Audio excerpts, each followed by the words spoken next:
They say this is a big rich town. I just come from the poet's part. Bright light city life, I gotta make it. This is where it goes down. Yeah. You already know. We chopping it up again about that good Power Book 2 Ghost.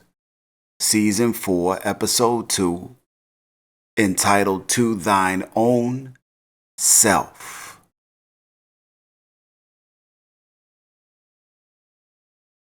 And that's how everybody should stay. To thine own damn self. First of all, I am your humble and most honorable host, Real. And this episode is brought to you by that good Blaire Rosé champagne.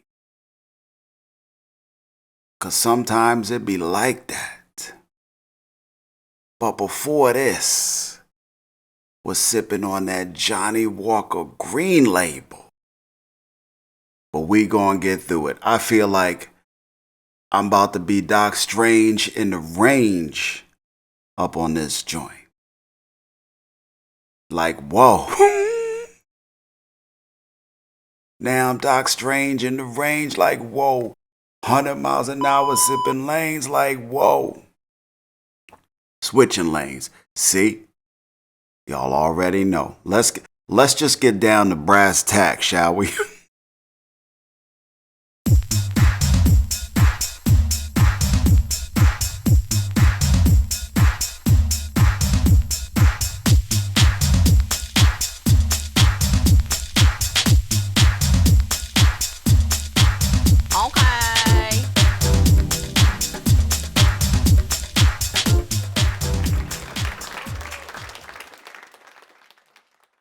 So we start off with Detective Carter. On the docks, working the case. Looks like they done seized product that the Russians were counting on to make those sales. Carter got a couple of other DTs there with him. They start talking about Junior's case and how Tariq is probably the shooter. He like, I'll handle this one. And handle it he does. Or at least investigate, gets to poking around. Heads over to Davis's spot. Wraps a taste with Davis. Now Carter is interested in having Davis rat out Tariq. What's in it for Davis? Getting his law license back. Tells Davis he got some friends in high places that can talk to the bar association, make that happen. Now Carter is on it, did his homework, knows Davis' situation and all of that. Davis just had his bar review, which didn't go well for him, had his license suspended and all of that, But Davis ain't budge. He only in this predicament because of Jenny Sullivan, old nasty. One thing about Davis, as we have come to know, Davis all about that life. Davis liked to fly and apparently a gang of ass. I got myself a 40, I got myself a shorty, and I'm about to go and stick it. Yes, I'm about to go and stick it. You seen it. You synced it. Had him doing his employee/lawyer and all of that. My man got the for real attorney-client privilege. I digress. Back to Detective Carter, though. He pledged to Paz that he was going to find out who killed Junior in the last episode. Ain't get nowhere with Davis. Makes his way over to see Tariq, who up at his job on campus at the candy shop. 50 be slipping these these little things in. I'll take you to the candy shop. I'll let you lick the lollipop. I got Tariq working in the damn candy shop. It's like the candy shop after dark up in that piece, though, you know. Performances is happening. Carter comes in, pulls him to the side. You know, he like, I like to speak with you, young man. The joint is jumping when Carter walks in. Pulls Tariq to the outside. Immediately gets to dissing his pops. Gets to dissing his person. Said he was a piece of shit talking about Ghost. And said Tariq smelled just like him. My man Tariq should play poker for real. I mean, this mofo would be world champ. His poker face ain't nothing to play with. And Carter being a real dick about things, you know how the po-po do when they want to harass and poke around and they ain't got nothing. Just to see your facial expression. Lets Tariq know he gonna put him down. You know, for what he did to Agent Valdez. But Tariq's heart is super cold. You scared? I could hear your heartbeat. You bark, well, we bite around here. I could hear your heartbeat. We in the different I want the bread. You want the Yo, y'all better give Tariq some damn space and respect. I'm telling you. I'm off course again. So Carter comes around, berates Tariq and his pops. Then he pieces up out of there. But before he does, tells him they about to put Tasha out her witness protection program. Have her out in them streets. Tariq thanks him for protecting and serving. Says he hopes he finds justice for nosy Junior Valdez. But you know, he got to do, so you know, if he ain't gonna arrest him, he need to piece the up out of there. And he does, and Carter does. Now after Carter pieces up out of there, Tariq immediately calls Davis. Asks him about Carter. Davis gives him the 411. Tells him to watch out. At some point, Tariq heads out of state. Check on his mama. She up at her job, up at the shop depot in Boonies, Pennsylvania. Which is most of Pennsylvania. Except Philly. They connect, get a little rap. Tariq tells her he was told that they about to put her back out on them streets. Tasha clears things up.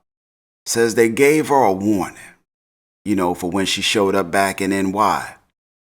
Last episode, end of the season. Now he trying to tell her not to come out of hiding. All of a sudden, the manager come over. This cat taking mad liberties. Now maybe he ain't mean no harm, but he was a little personal, you know, a little handsy and all that. Calls Tasha sweetie. Sees she's talking to Tariq. Tells her not to bring her personal life to work. Look like some nobody would want to see, not on their mama, auntie, sister, none of that. Tariq ain't like that at all. He wrap it up with Tasha. At some point, Mr. Hands-On come out that joint with some bags out to his car. Looked like he headed out for the day. Tariq pulled up on him. Put a little hands and feet on him. Nothing too crazy in my book. Tells him to keep his hands off Rachel. Pieces up out of there. Tariq had on them sneakers, though. If only he would have had on them butter chuckers, though. And not them weak sneakers. He would have stomped a mud hole in homeboy's ass. I digress. I'm way off course here. I need power to get Tariq back in the game. That's what I need. And Tariq seemed to agree. He looked lost as a mofo without some product to sell. Him and Brayden, last episode, talking how they wish they could just live regular lives. You know, when they was on the line. Praying to God that they get out of this situation and just be regular college students. And they got that. Now it look like they want back in. And that's going to be a tall task, you know, because per Noma, they not supposed to deal nothing but with it. They supposed to deal with it. The fact that they can't do nothing. They out the game. Go on and live your regular college student life. Tariq down bottom.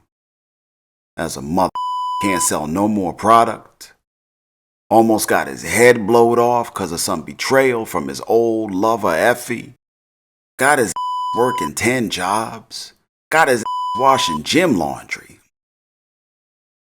Stacking books in the library. Sweeping up crumbs in the goddamn candy shop. While cats is getting they drink and chill on. I'll take you to the candy shop. I'll let you lick the lollipop. You know, this ain't the damn candy shop experience he was hoping for. His friend count getting lower than a mother. You know, he becoming a real G. But it comes with a price. His love life is looking real bad right now. Wait till he find out Dirty Diana having his baby. Ain't gonna be on that Ain't gonna be on that Jodeci vibe though. So you're having my baby, and it means so much to me. Ain't gonna be none of that. That's gonna be a situation for sure, because the Tejadas hate his ass right now. All of them, for different reasons. I mean, Tariq is not feeling this broke as a joke type at all. That's not his stilo. Being broke is not Tariq's thing. It's super beneath him. Because, you know, Tariq about that life. Tariq be on that while was kissing. I was stacking 1,000 grams in the kitchen. I got a fully loaded clip. I be on that shit. I got a fully loaded clip. That's the type of shit Tariq be on. He ain't feeling none of this. After his car gives out, on the way back from visiting with Tasha, calls Brayden to pick him up. He ain't even have money for a Uber. Him and Brayden get a rap. Tariq start riffing about how they need to get back in the game. He like, this some bullshit. You know how Brayden roll. He like, bro, I thought we just talked about this. Told Tariq he like having teeth and, you know, like functioning organs. Tariq like, that. That's not what's hot in the street. Teeth and Brayden like, what about all our enemies? Tariq like, what about them? They gonna get what's coming to them. Now Brayden a believer. If Tariq say it, and Tariq say he can do it, he like, it, I'm in. I'm a believer. You seen Tariq add 2 and 2 up and get 8? What's Tariq's first move? jack his whip back from 2-bit.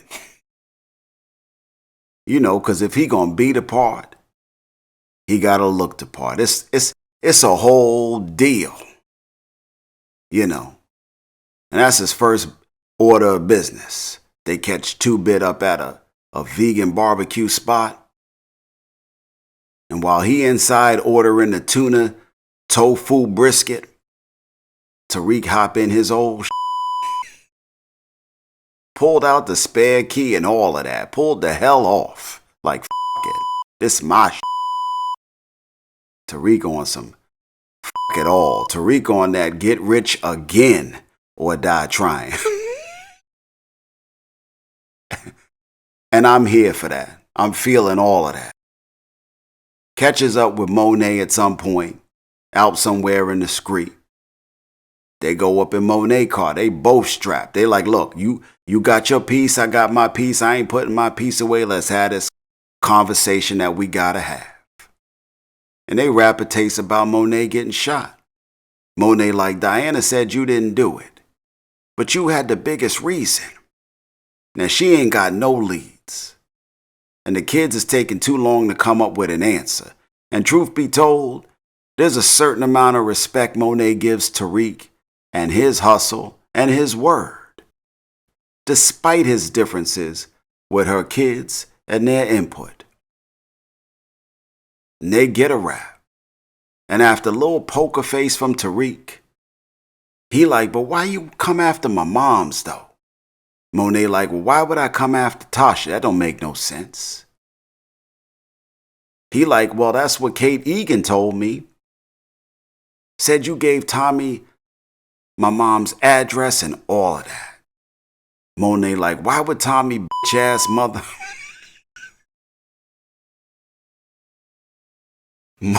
Monet like, why would Tommy bitch mother say some like that? She don't even know Tommy mother. I called her a Monet, one of my favorites. For real. Tariq like, look, it looked like she wants you up out of here. Y'all remember when Dirty Diana went up to Kate's in a bad wig, trying to look like Monet was looking like Strange.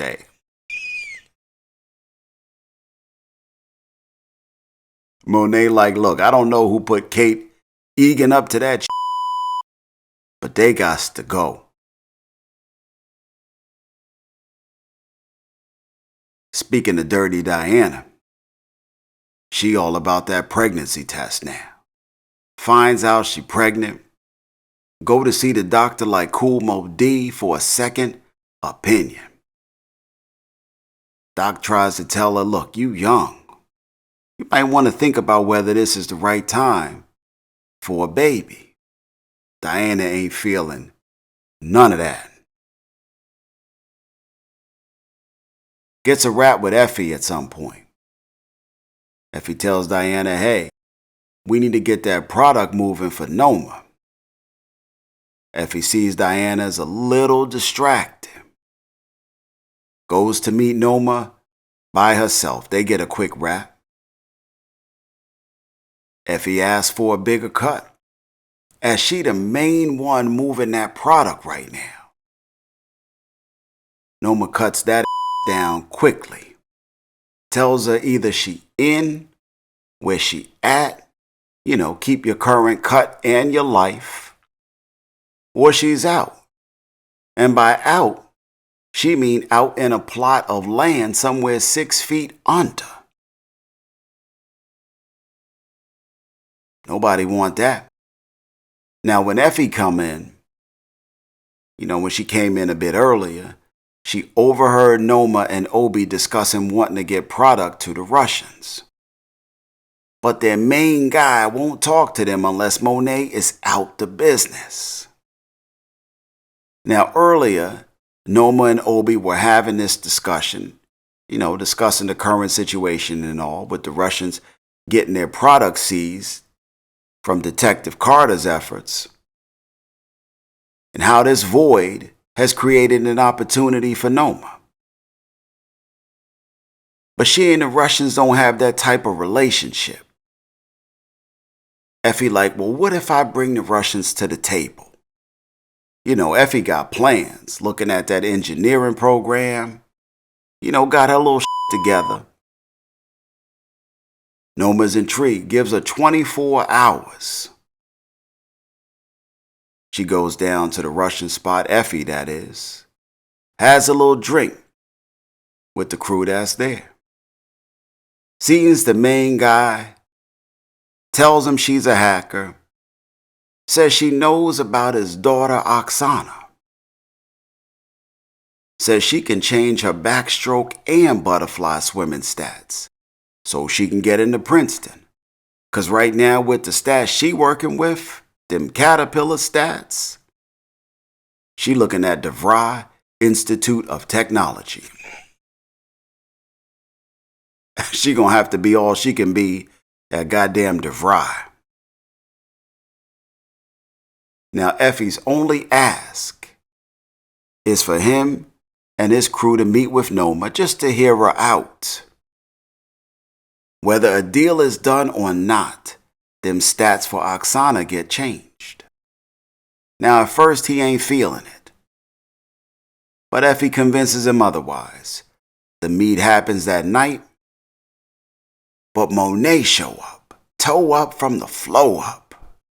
Cause when she met with her offspring earlier, they told her of Noma's plans to supply the Russians. Monet was like, oh, all that.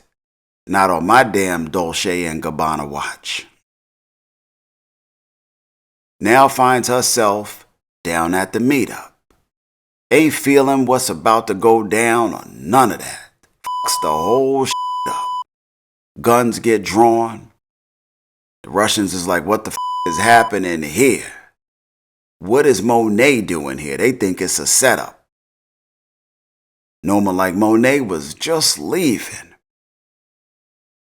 The Russian cat like the she is. He about to blow all Monet fur and hair clean off her damn body. Goddamn hair was everywhere. But in a fly way though, you know. Cause it's Monet. It's Mary J. It's the queen. Cooler heads prevailed. And everybody except Monet got the up out of there, you know.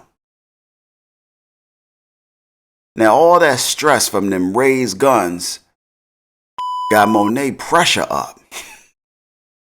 Next thing we know, sis was going down. Her whole world was upside down. You know I gotta do it. I'm going down. I'm going down. 'Cause you ain't around, babies. My whole world's upside down. Monet fell the hell over.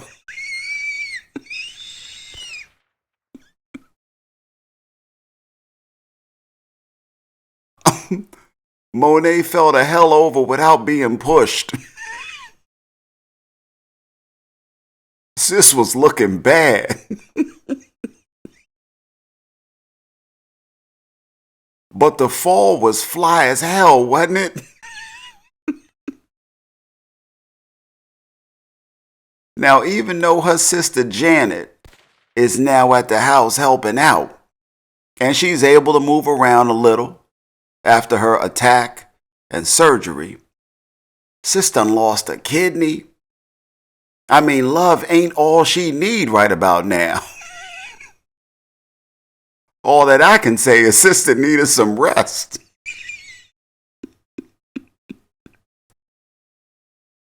I mean, half the damn episode she just reminisced on the love she had back in the day. I know. I know somebody out in that piece appreciated the references. I know somebody did. You gotta love it. It's the queen, damn it. Now, after Effie makes sure she's brought back to the crib, taken care of, not shot up out that joint in her vulnerable state, kids come to her room, Kane giving her that heat. She ain't feeling what Kane talking about. She ain't feeling what he putting down at all. She tell him get the f up out her room. She on that don't kill my vibe. Sends him the f up out of there. Has words with Drew Hill and Dirty Diana. Tells him she suspects Kane of the hit. She couldn't have been more wrong. They try to convince her otherwise, especially since they the damn culprits. But in them streets, all it takes is a hunch for some to be turned on you, put on you, facts found or not. You know this. Drew Hill about to poison that though. She overhears him talking about how they not like her. Tries to make amends. Kane and Effie, at some point, go back to Vadim and his crew. Give him a show of good faith from Noma. He appreciates, after the with the meat went left, Monet showed up.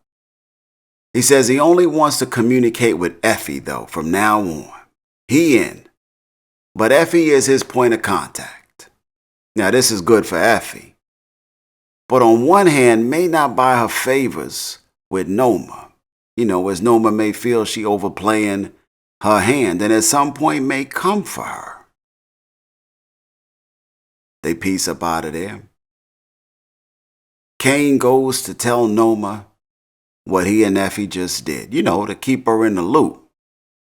Now, Noma ain't feeling his delivery at all, like he just did her a favor. They get to jacking Kane up, Obi and Noma. What does Kane do in the face of getting hemmed up? Mockery. Says what he thinks Noma would say to him right before carving his face up in the apple slices. Says what she would say, but in a bad British accent. He like, perhaps this will set your mind straight, love. She like, excuse me? She come and hit at his with the shiv. He hit her with the British. She like, excuse me? The ball's on you, player. He tells her he wouldn't have even come there if he didn't think he could convince her. Now, for some reason, she feeling this side of Kane. At the same time, she questioning Obi, her current right-hand man, her current chief of security, and whether or not Obi's lost a step. Maybe she found her new Obi. Earlier she was questioning his loyalty, his effectiveness, questioned the whole green card situation. Looks like Obi might be up out of here.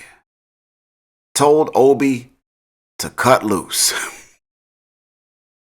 Said his services were no longer needed for the night. Told him she and Kane had some business to discuss. Sent Obi the up out of there. Asked Kane if he would care to discuss over a scotch. Kane looked like his brain was singing, "It's party time. Oh, it's party time. Having a party." He like, yeah. Now, at a minimum, it's an opportunity to discuss that Russian business. At a median, it's an opportunity to get some dangerous British ass. And at a maximum, it's an opportunity to be her new head of security. With occasional ass perks,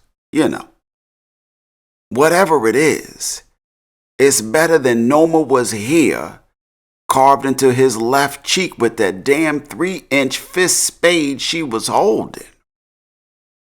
Now on Obi way out, he get jacked up by Detective Carter. Tells him he overheard him on the phone talking to the potential killer of an officer. Obi like, whatever. Then he hit Obi with the whole green card thing with his brother. Now he got Obi attention. Takes Obi's ass in to talk about the situation down at the station.